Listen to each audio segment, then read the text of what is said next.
Bonjour à vous tous, donc aujourd'hui un nouveau tuto sur ma Mercedes C200 CDI W203 de 2006. Donc voilà, j'ai un petit souci, j'ai eu deux soucis. Le premier, donc c'était mon bouchon de vidange, donc suite à la vidéo que je viens de tourner à l'instant. Donc là je suis en train de finir ma vidange.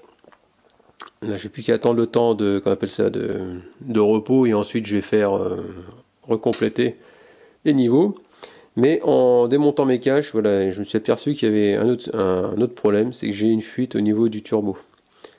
C'est-à-dire que j'ai deux joints apparemment on les change en général, ces joints-là.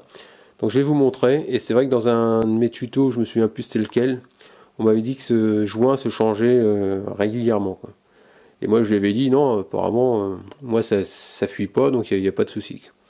Et là il s'avère que maintenant il fuit. Donc je vais le changer tout simplement. Donc je vais vous montrer sous la voiture où ça coule. Je me suis aperçu de ça hier.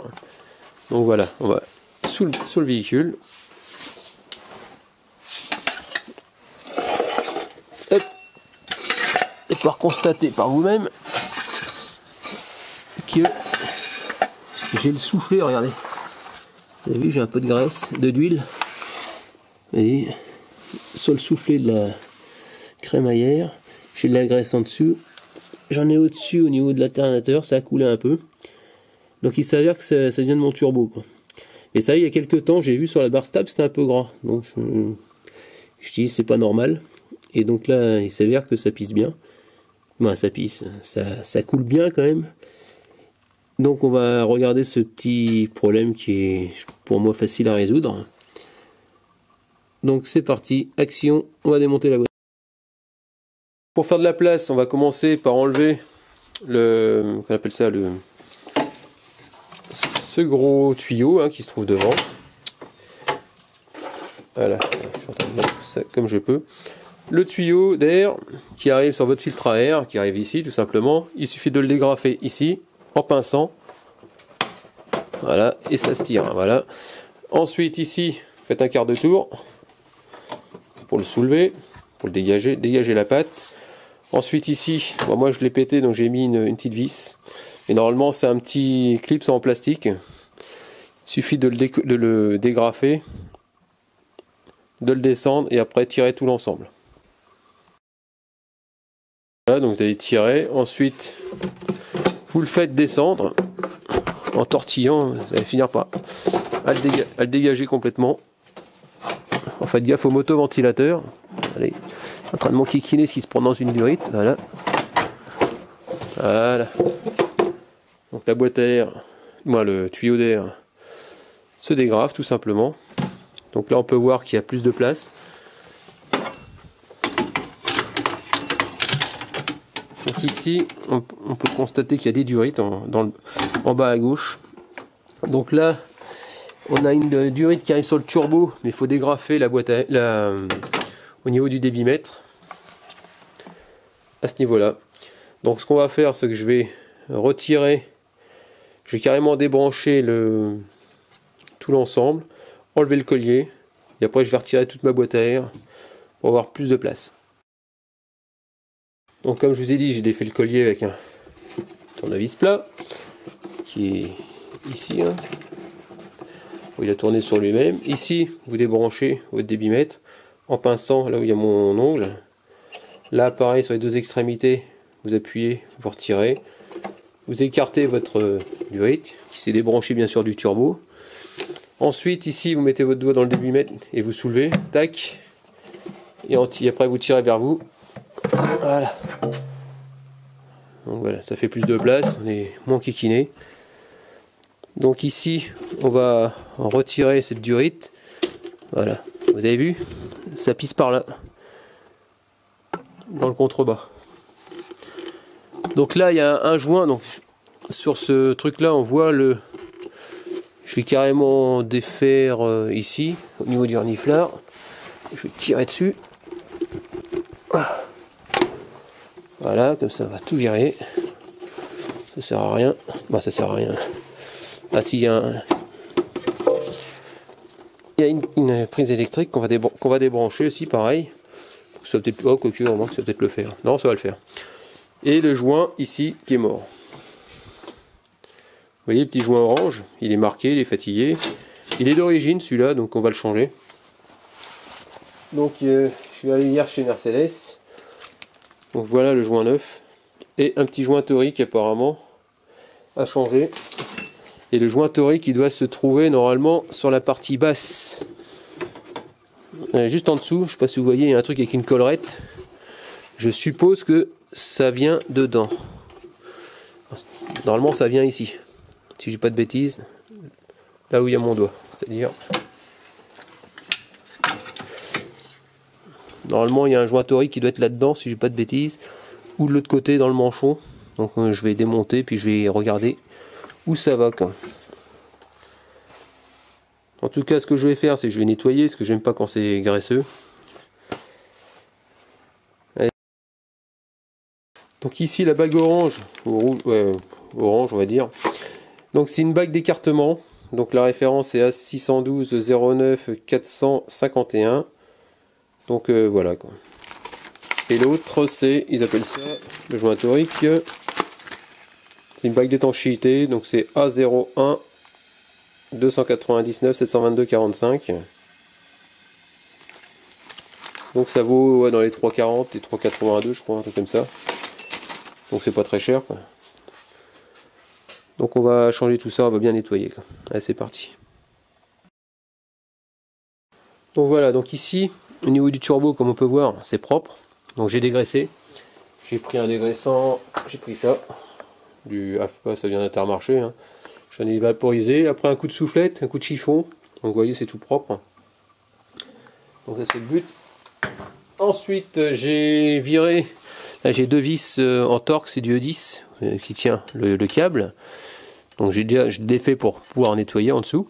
Ensuite sur le côté, je vais essayer de vous montrer ça.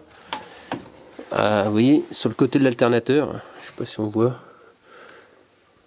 Je sais pas si vous voyez les deux vis. J'éclaire et la durite là, et juste sur la droite, entre la courroie et la, qu'on appelle ça la durite, il y a, je sais pas si vous voyez dans le fond. Attendez, j'essaie de replier ça pour vous montrer. Hop, ça passe. L'autoventilateur est là. Il y a une platine avec deux vis Torx, c'est du E10 aussi. Je pense qu'il va falloir que je les défasse. Voilà. Donc le but du jeu, je pense, c'est de pouvoir les défaire. Et ensuite, je pense que j'arriverai à tirer sur tout le bloc en plastique. Et là, je pense que le joint torique, il doit être derrière, quoi. Je pense qu'il doit être sur le corps du turbo. Si j'ai pas de bêtises. Bon, je sais pas, on va voir. On va découvrir ça ensemble. Donc j'avais raison. Donc c'est bien ça. Donc ici, sur le côté, regardez. Vous voyez, il y a les deux vis que je vous parlais, il faut les dégager, sont accessibles sur le côté. Une fois que c'est enlevé, vous tirez. Et vous voyez, ça se dégrafe du turbo. Et comme on peut voir, il y a un joint torique, c'est bien celui-là qu'il faut changer. D'accord? C'est très simple. Donc là, on va y accéder facilement. Donc je vais le retirer. Ensuite, je vais nettoyer le portage à l'intérieur pour que ce soit bien propre au niveau du turbo. Du moins, à l'intérieur. Donc on va passer un coup de dégraissant propre. Sur un chiffon propre, bien enlever la graisse. Ensuite, je vais huiler mon petit joint. Et je vais le remettre en place. Et une fois qu'il sera remis en place, je vais le remboîter. Et je vais en profiter pour nettoyer au niveau de l'alternateur, parce que ça coulait un peu dessus, bien sûr. Donc on va essayer de rendre tout l'ensemble propre. Et remonter ensuite tout ce qui a remonté. Ici, ce que j'ai pas dit, c'est que vous voyez, j'ai enlevé le joint orange qui était là-dedans. Donc là maintenant, ce que j'ai fait, c'est que je l'ai nettoyé lui aussi. En gros, quand vous changez un joint, vous nettoyez tout et puis de façon à ce que ça soit bien propre. Donc voilà, j'utilise de l'huile moteur pour mettre un petit peu sur le doigt. Comme ça, je vais mettre directement sur le joint au niveau du turbo. Voilà. J'en mets un peu partout autour du joint. Voilà.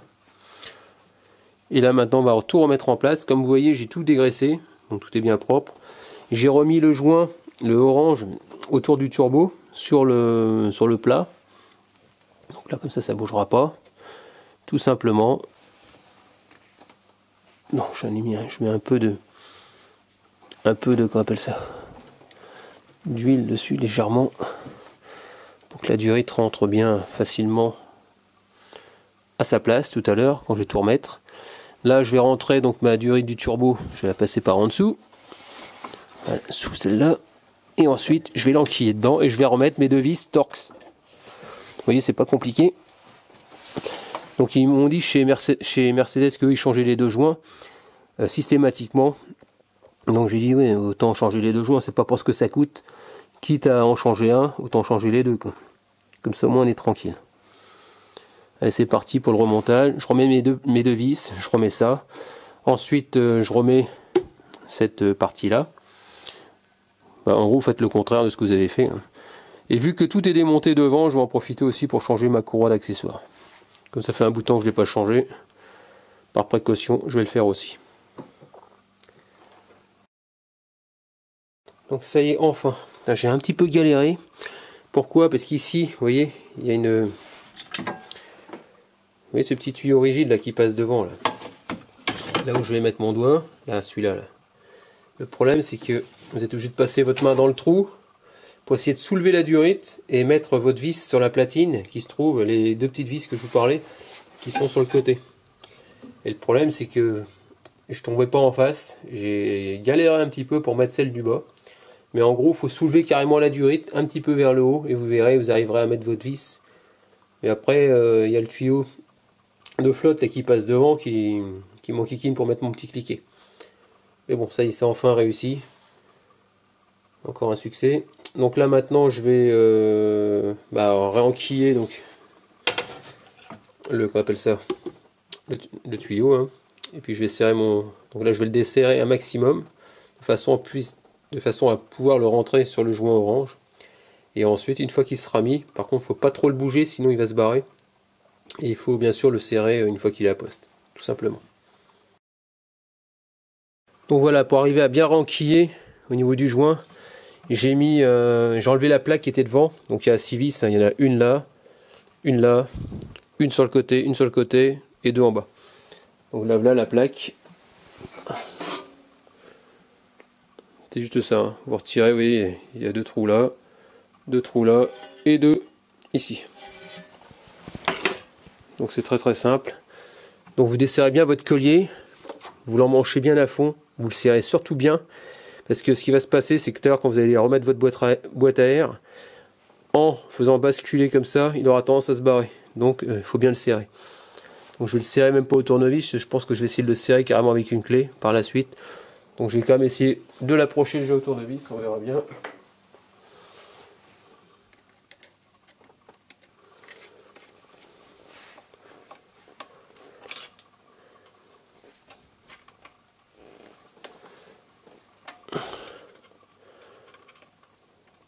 Donc, le but c'est qu'il bouge plus, quoi.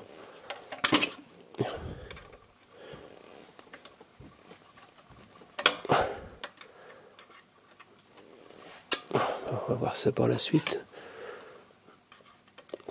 Donc vous voyez, c'est pas compliqué, hein. C'est faisable par tout le monde. Faut un peu de patience, c'est tout, quoi. On croit que c'est pas accessible, mais ça se fait bien quand on n'est pas embêté. Voilà. Donc voilà, donc là je viens de remettre la plaque, j'ai renettoyé un peu partout, j'ai nettoyé la boîte à air, donc je vais la remettre en place. Donc j'ai serré mon collier avec une clé à pipe de 7, donc il y a un peu plus de force pour éviter que ça bouge du joint lorsque vous allez bouger un peu votre durite. Ensuite ici vous avez, vous voyez le truc vert là, il faut que ça rentre bien dedans. Bon, l'autre il est resté à la poste, c'est pas gênant. Donc on va rentrer d'abord les deux tétons au fond et ensuite on va rabaisser la boîte à air vers le bas tout en l'enquillant avec le débitmètre à sa place, tout simplement. Allez, c'est parti. Donc ça y est, je viens de remettre la boîte en place. Ici devant, j'ai oublié de vous dire, il y a deux trous. Donc c'est à dire que quand vous allez pousser au fond dans deux trucs verts dans les trous, vous allez le rabattre, mais faites gaffe, il y a deux ergots devant. Il faut que ça tombe bien en face. Si vous mettez mal votre reniflard, il aura tendance à vous le pousser sur le côté gauche. Et vous aurez beau appuyer, ça ne marchera pas. Il faudra vous pencher un petit peu en avant et vous verrez. Je ne sais pas si vous voyez ici. regardez. Vous voyez le truc rond hein, sur le côté, bah, il y a une partie métallique qui est arrondie et ce que vous voyez en plastique doit rentrer dedans, tout simplement. Il y en a deux, un à gauche, un à droite, et ça doit rentrer. Ça doit rentrer sans forcer quand même. Ensuite, vous rebranchez votre débitmètre, votre reniflard. Là, il manque une autre prise que voilà. Vous poussez jusqu'au clic, hein. Normalement jusqu'au clic, à fond, quoi. Voilà. Ensuite, maintenant, une fois que ça c'est fait, je crois que j'ai terminé pour ça. Ah si, après, je remette le gros tuyau qui se trouve là-dessus. Mais avant tout, je vais faire ma courroie d'accessoires. Bon, j'ai déjà fait une vidéo là-dessus.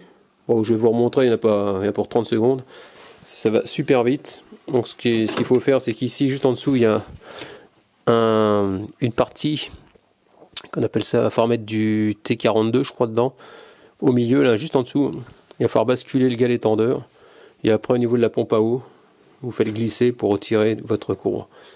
C'est simple, mais par contre, il faut bien mémoriser le sens de passage, sinon vous allez avoir des problèmes pour la remonter. Donc voilà, je ne sais pas si vous voyez. Attendez, j'essaie de vous montrer. Regardez dans le miroir. Dans le miroir, sous la poulie, il y a...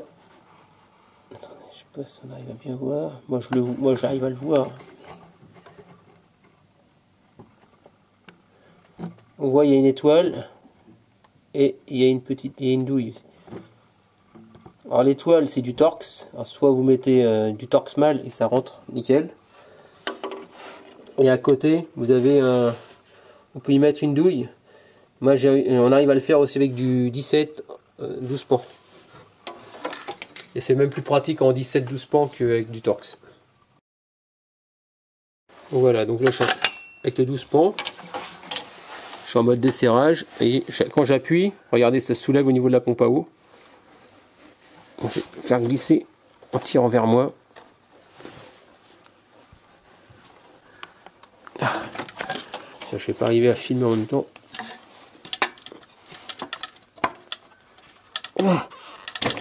Voilà, allez, la courroie elle est venue. Voilà, ça y est, elle est venue. Donc on repère bien où ça passe. Et ensuite, on fait l'échange.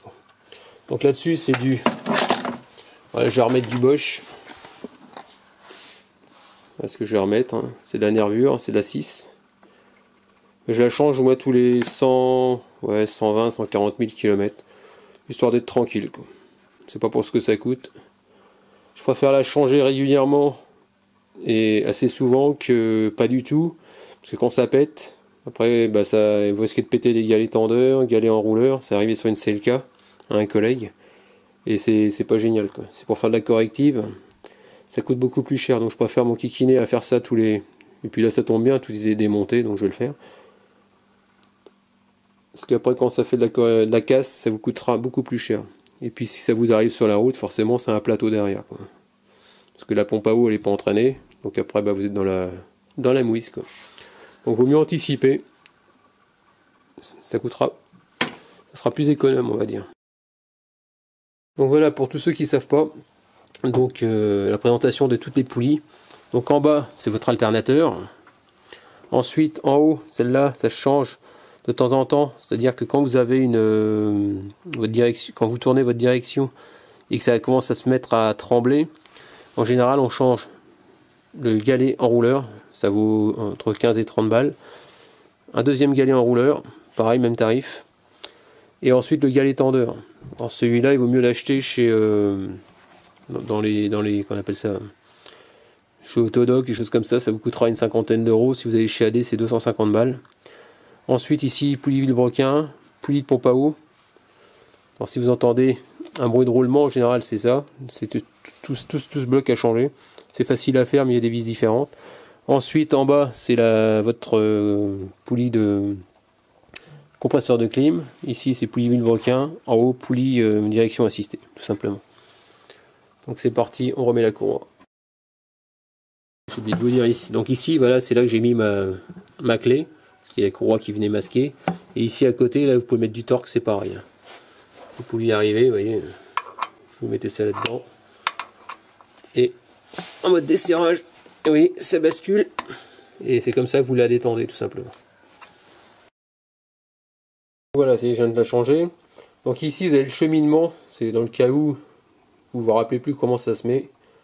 Donc ici c'est le moteur W203 sans le compresseur de clim. Là c'est avec le compresseur de clim. Vous partez de l'alternateur, vous montez, vous suivez exactement ce cheminement là. Et ensuite vous y arriverez. Et vous finissez par la pompe à eau.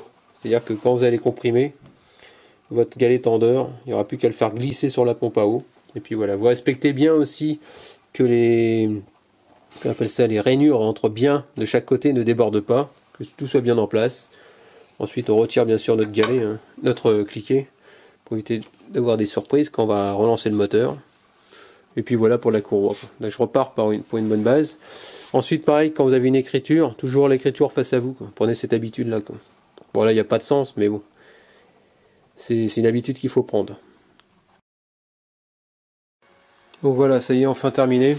Donc là pour la partie turbo, il va falloir maintenant que j'aille en dessous le véhicule pour pouvoir nettoyer ce que je vous ai montré en début de vidéo. En tout cas pour la partie haute, j'ai fini ma vidange, j'ai changé ma courroie, j'ai tout fini, quoi. Donc là maintenant je vais passer sous le véhicule, nettoyer ce qu'il y a à nettoyer, et remonter le dessous de la bagnole, et puis la voiture sera prête pour remanger du kilométrage, quoi. Donc là voilà terminé, là je viens de dégraisser là où il y avait plein d'huile partout, hein. Donc voilà, c'est propre, c'est ce que je voulais. Donc là maintenant il n'y a plus qu'à surveiller, normalement c'était bien ça, quoi. Donc ça y est, enfin le dessous de la voiture est remonté, donc là maintenant je suis tranquille. Donc en espérant que ce petit tuto concernant cette fuite au niveau du turbo vous a plu. N'hésitez pas à me laisser des commentaires avec des j'aime ou j'aime pas, pensez à vous abonner, et puis je vous dis à très bientôt, ciao.